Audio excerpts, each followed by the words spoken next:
kasih untuk kepala sekolah dan juga moderator atau MC. Nama saya itu kalau di WhatsApp itu Meidianti Winda ya, padahal nama saya itu Winda Meidianti. Gak apa-apa, tadi saya sambil senyum-senyum, SPDMR saya itu masih SPD. Mau ngambil S2 tempo hari tapi terkendala, gak apa-apa, itu doa. Nah, jadi mau ngambil S2 tempo hari tapi terkendala safety-nya lambat masuk. Jadi saya mengundurkan diri. Jadi semester kemarin lalu hanguslah uang 700.000 pendaftaran itu di UPR, tapi nggak apa-apa. Kalau Tuhan punya rencana, waktunya timingnya belum, ya mungkin ke depan adalah waktunya nanti saya ngambil S2. Sudah didoakan oleh ibu-ibu tadi SPD. Oke, jadi saya masih SPD. Jadi baik Bapak dan Ibu, HP saya ada di Pak Yuskiga kan. Literasi dan numerasi yang sumbernya dari hasil asesmen ANBK.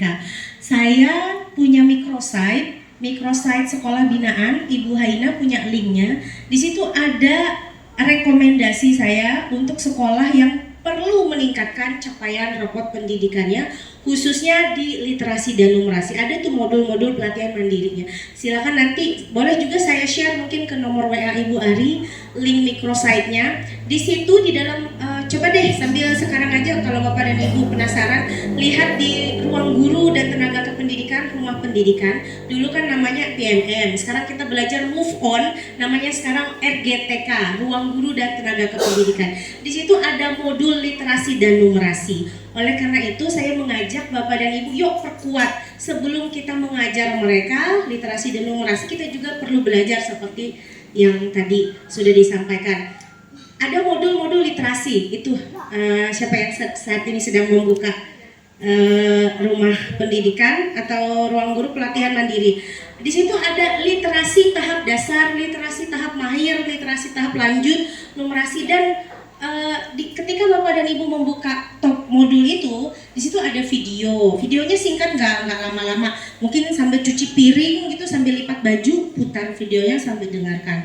Nanti ada refleksi, ada post test. Nah, itu juga ada sertifikat selesai topik. Saya bagikan link Google Drive ke Ibu Haina juga. Jadi sebelum Ibu Haina observasi hari ini, saya juga memberi rekomendasi kepada beliau 2 topik ya, kalau nggak salah 2 modul tentang komunitas belajar, bagaimana membangun dan bagaimana menjalankannya. Lalu saya bilang dengan Ibu Haina, kalau ada waktu, ini tidak ada batas waktu. Misalnya Bu, saya kasih 2 modul ya, Ibu selesaikan batasnya misalnya tanggal 2 Mei, tidak. Kapan, tidak ada batas waktu, kapanpun Bapak dan Ibu mampu menyelesaikannya. 1 modul, habis itu kayu sertifikat selesai topik, upload sertifikat itu ke Google Drive. Jadi saya bisa melihat, oh dari SDN Kandri saya punya ini drive-nya ini SDN Transuran 200. Itu kemarin karena saya sudah kasih duluan kepada mereka, jadi guru-gurunya sudah selesai itu topik literasi numerasi. Saya bisa lihat, oh Ibu Ari sudah selesai topik ini. Nah, cuma karena saya belum berkesempatan ke sana, sebenarnya follow up-nya begitu saya datang ke sekolah itu, saya akan tanyakan inspirasi apa yang Bapak dan Ibu dapatkan dari mempelajari modul itu. Terus kalau bicara literasi itu kan kalau Bapak dan Ibu pasti tahu tidak hanya membaca. Ada literasi digital, ada literasi finansial, ada literasi sejarah, banyak sekali literasi gitu. Nah, kemudian untuk komunitas belajar itu sendiri sudah bagus sekali seperti yang sudah disampaikan oleh Ibu Haina, rutin setiap bulan di minggu keempat, tapi kalau memang perlu sekali, tidak hanya 1 kali tapi bisa 2 kali. Nah, di komunitas belajar itu karena saya juga suka sekali berkomunitas, saya ikut banyak sekali komunitas.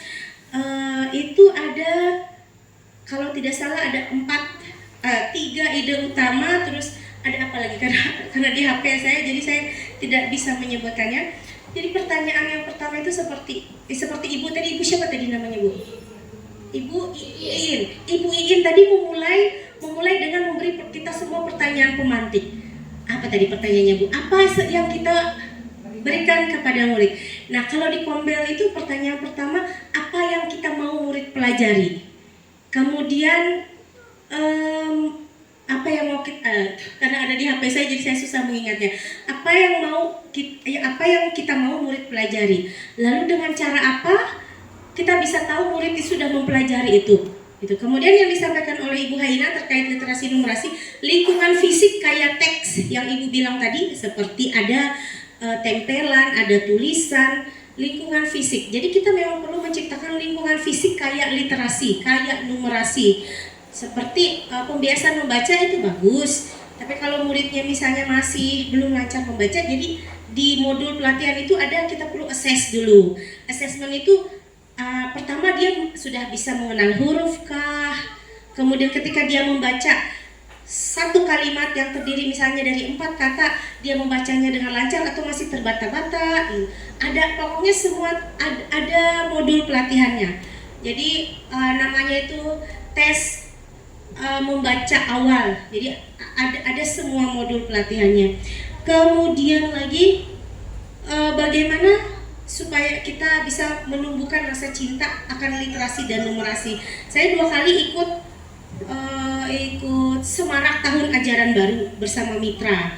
Nah, itu juga digagas oleh Kemendikdasmen.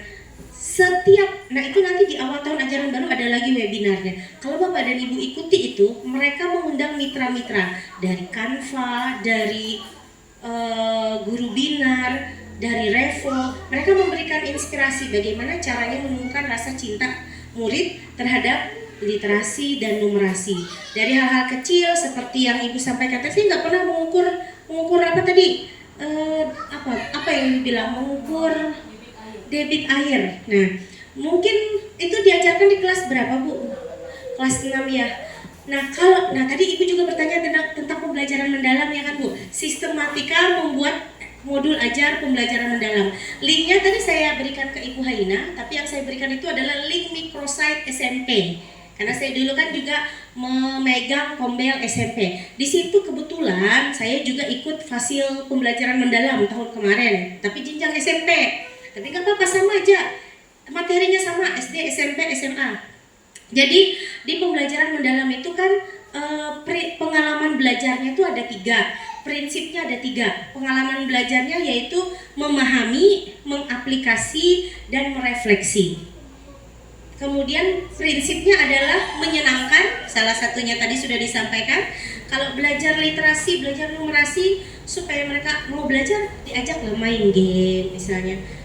Terus kalau Bapak dan Ibu suka nih lihat konten-konten sosmed orang-orang itu yang bikin konten edukatif tuh, mereka kan bikin kayak ini tirai-tirai jendela itu misalnya nama-nama pahlawan, terus di situ ada keterangan, misalnya Cut Nyak lahir di sini, ini. Jadi dia tirai-tirai itu kan ada di sini di jendela itu, terus dia bisa sambil membaca, dibikin yang bundar-bundar kayak gitu, gantung gitu, nama pahlawan dan keterangannya.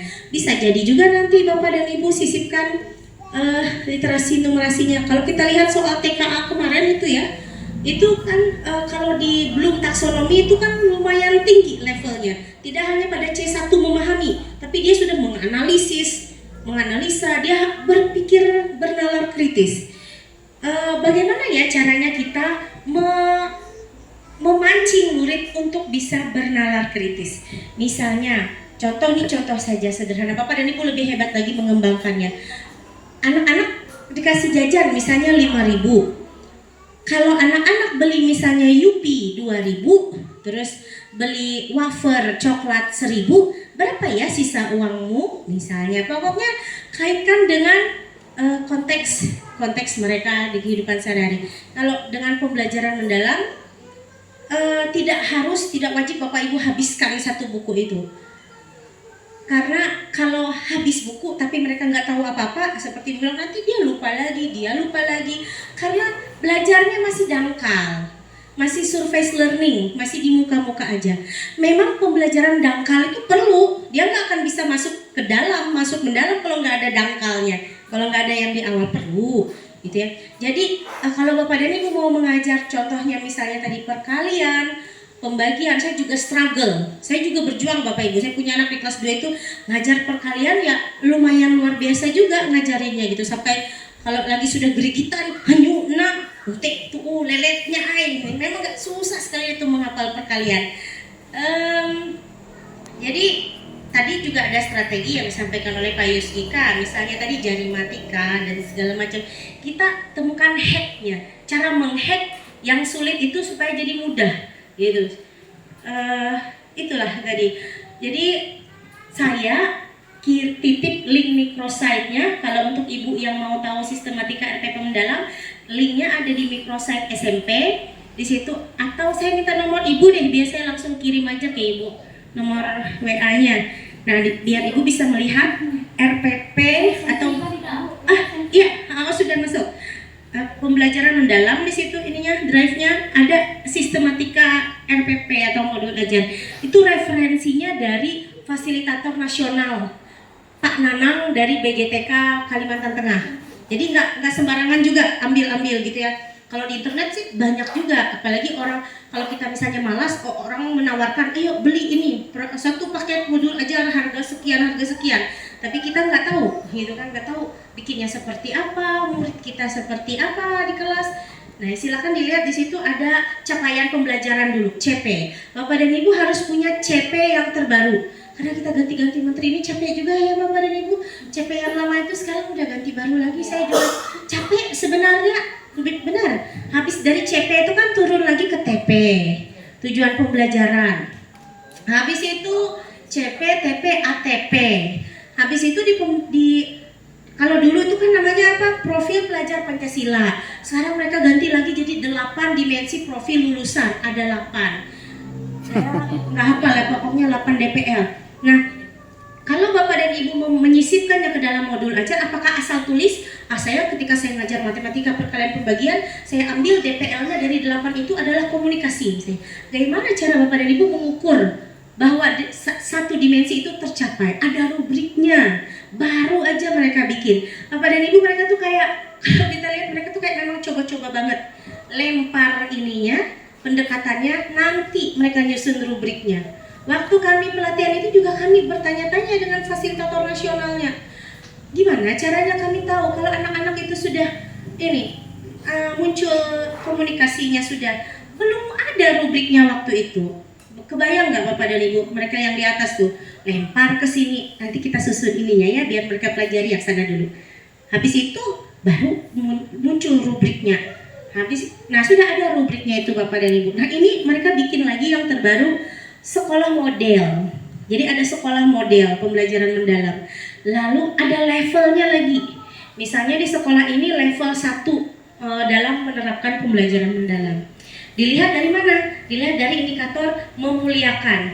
Murid-muridnya ada rubriknya, nanti saya kirim juga ke Bapak Ibu. Terlihat dari misalnya saat kita kita melihat attitude atau sikap murid kepada kita atau kita kepada murid itu sudah memuliakan belum? Nah, Bapak Ibu di sini mungkin ada yang ikut guru penggerak. Kata memuliakan itu mereka pinjam dari Ki Hajar Dewantara. Ceritanya, mohon maaf ya kalau sedikit panjang. Ki Hajar Dewantara itu kan pernah diasingkan dulu ke luar negeri, ke Belanda kalau tidak salah. Lalu saat dalam pengasingannya, dia tuh orangnya kan asik di situ ya, asik bekerja, entah dia membaca, entah dia bekerja. Dia punya anak, lalu dia mengabaikan anaknya. Kan anaknya ini cerewet, dia marah besar, dia bilang dengan anaknya, "Sana kamu keluar." Dikuncinya anaknya di luar. Saat itu musim salju. Nah, dia keasikan bekerja, sudah lama baru dia ingat, anak unien kalau sekalinya pas dia buka pintu, anaknya itu sudah pucat biru karena di luar salju dingin. Nah, dari situ anaknya menjadi anak berkebutuhan khusus. Dari situlah si Ki Hajar Dewantara ini, dia pakai bahasa Jawa, entah apa artinya, dia bilang begini, "Nak," dia menyesal, dengan menyesal dia mengatakan dari sekarang dan sampai selamanya saya akan memuliakan engkau. Tapi anaknya sudah dalam keadaan sudah tidak seperti yang maksudnya dia sudah berkebutuhan khusus lah gitu, karena yang membiru segala macam itu. Nah, dari situlah awalnya kata memuliakan murid. Jadi sebenarnya kita memakai kata bodoh pun itu tidak boleh sebenarnya kalau kita memuliakan murid. Kita menempeleng, mencubit, memukul itu pun sebenarnya tidak bisa karena memuliakan. Saya di sekolah saya yang dulu, mohon maaf, sering sekali, cukup sering mahanang ate. Kalau guru tuh memperlakukan murid dan kasar. Saya sebelum jadi guru penggerak saya juga kasar Bapak dan Ibu. Saya bisa ngusir murid. Dia menendang dinding, pulang. Saya suruh pulang. Itu sebelum saya jadi guru penggerak. Setelah saya belajar, oh ternyata kayak gitu. Jangan sampai kita kasar dengan murid karena dia akan ingat itu. Kemudian itu juga akan berefek pada sosial emosionalnya, pada psikologinya juga. Jadi masih banyak kita temukan seperti itu, mudah-mudahan di sini tidak ada.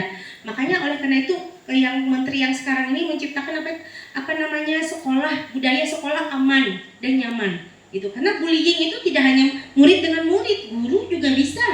Mohon maaf aja ya gitu. Jadi seperti itulah. Jadi kalau misalnya nanti Bu Haina juga mau akre nih, reakreditasi, saya dengar salah satunya pendidikan inklusif, menciptakan lingkungan sekolah belajar yang aman, nyaman dan segala macam. Banyak sekali itu ininya, rentetannya kalau kita mau akre, misalnya dari B ke A dan segala macam. Banyak sekali. Pembelajaran mendalam juga. Silakan nanti diekspor, karena mohon maaf kita dibatasi waktu. Saya mungkin tidak bisa perlihatkan ini sistematika RPP. Lebih mudahnya, saya kemarin di Jawaten itu mereka membuat pembelajaran mendalam itu menggunakan generator NPP yang dibuat dengan Gemini. Nah, jadi kita bisa pakai Gemini. Tinggal kita masukin promnya, dia begitu kita tinggal isi. Kita isi sendiri, CP, copy paste, TP, copy paste. Tapi di pembelajaran mendalam itu kan selain tadi ada DPL yang 8 dimensi profil lulusan tuh ada assessment, ada kemitraan. Nah, kemitraan Bapak Ibu sederhananya saya bilang kalau sulit bermitra dengan sesama guru, sama-sama sibuk, dengan murid juga kita bisa bermitra. Kita tanya, "Nak, kamu tapi kita assess dulu. Misalnya kalau saya di pelajaran bahasa Inggris dulu itu saya ngajar tentang ungkapan atau ekspresi. Misalnya ungkapan pujian, memuji misalnya. Saya kasih dulu soal tes awal. Terus dari hasil soal itu saya lihat, oh si ini masih struggle, masih berjuang. Oh yang ini lumayan. Nanti perlakuannya beda, namanya diferensiasi. Namanya juga pembelajaran berdiferensiasi. Lalu itu tadi di pembelajaran mendalam itu ada assessment as learning, assessment for learning, assessment of learning. Yang dibahas oleh Bapak dan Ibu kemarin di KKG itu assessment of learning, sesudah pembelajaran. Jadi sumatif. Tapi kalau assessment as dan for itu formatif. Nah, Bapak dan Ibu juga perlu tahu kondisi anak-anak Bapak dan Ibu supaya bisa memberi perlakuan yang pas gitu. Nah itu di sistematika pembelajaran mendalam. Gak usah pusing-pusing, kayaknya ibu ini banyak sekali ngomongnya.